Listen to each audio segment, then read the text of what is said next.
Au milieu du XIXe siècle, un monstre marin fait des ravages dans l'Atlantique, coulant plusieurs vaisseaux. Sa nature est inconnue. Pierre Aronnax, scientifique du Muséum d'histoire naturelle de Paris, lance l'hypothèse d'un narval géant. Lorsque l'Abraham Lincoln, vaisseau américain, est lancé à la poursuite du monstre, Aronnax est convié à bord. Il accepte et emmène avec lui son domestique Conseil.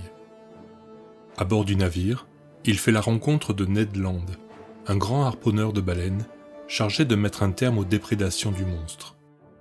S'engage alors une longue recherche. Finalement, au milieu du Pacifique, l'Abraham Lincoln retrouve le monstre. En cherchant à le harponner, Land est jeté à la mer avec Aronnax et Conseil. Il trouve refuge sur le dos du monstre, qui s'avère être non un narval, mais un sous-marin, dans les boyaux duquel ils se font enlever.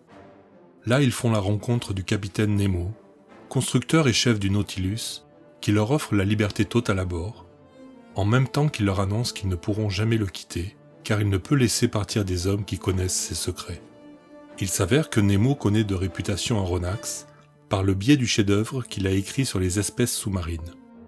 Nemo fait visiter le Nautilus à Aronnax, traité avec plus d'égard que ses deux acolytes, qui s'en montrent émerveillés. Non seulement le sous-marin est un navire remarquable, mais encore il renferme un salon et une bibliothèque tout aussi remarquables, ainsi qu'une collection d'objets venus du fond des mers qui ferait honneur à n'importe quel musée. D'évidence, Nemo est fabuleusement riche, mais Aronnax ne peut rien savoir de précis sur lui. Le capitaine proclame s'être affranchi de tout contact avec la terre, toute sa nourriture, tous ses vêtements lui viennent de la mer. Le Nautilus se met alors à voguer en tous sens. Aronnax est ravi des découvertes scientifiques que ce voyage inattendu lui permet, mais Ned Land trépigne d'impatience à l'idée de retrouver la Terre et ne cherche qu'une occasion de s'évader. Conseil, en tant que serviteur, se montre indifférent et se range simplement à l'avis de son maître. La fuite s'avérera impossible, mais en revanche l'exploration de la mer ira bon train. Île Papou, banque d'huîtres à perles de Ceylan, palais de corail, rien ne manque à l'exotisme du voyage. Nemo révèle l'existence d'un tunnel sous Suez qui lui permet d'accéder de la mer Rouge à la mer Méditerranée, en un temps avec la construction du canal de Suez donc.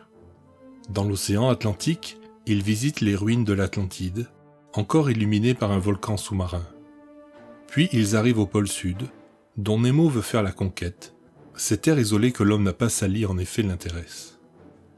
Plus au nord, ils combattent un groupe de poulpes géants, mais en même temps s'approfondit le mystère du capitaine Nemo. Il enferme et drogue ses passagers un soir, sans explication, et le jour d'après, Aronnax est appelé à soigner un marin blessé à mort. Aronnax découvre que sa richesse lui vient de ce qu'il récolte en mer, des trésors de navires naufragés, et par exemple qu'il offre une aide financière aux Cypriotes révoltés contre les Turcs.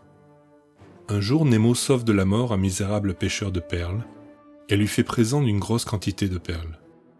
Mais cette mansuétude est doublée d'une haine féroce, et plus avance l'intrigue, plus s'assombrit le caractère du capitaine. Au cœur de l'Atlantique, le Nautilus se fait rattraper par un navire de guerre qui le bombarde.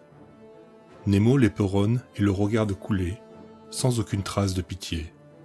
Aronnax découvre que le capitaine est ravagé par le souvenir de la mort de son épouse et de ses enfants, la nostalgie de son pays, mais il n'en sait rien de plus.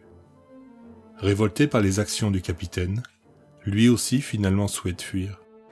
Mais au soir, où avec Conseil et Ned Land ils réussissent à sortir du sous-marin et à s'emparer du canot, il s'avère que le capitaine a jeté son bâtiment, par erreur ou par choix, au cœur d'un maelstrom, un immense tourbillon dont aucun navire n'est jamais sorti.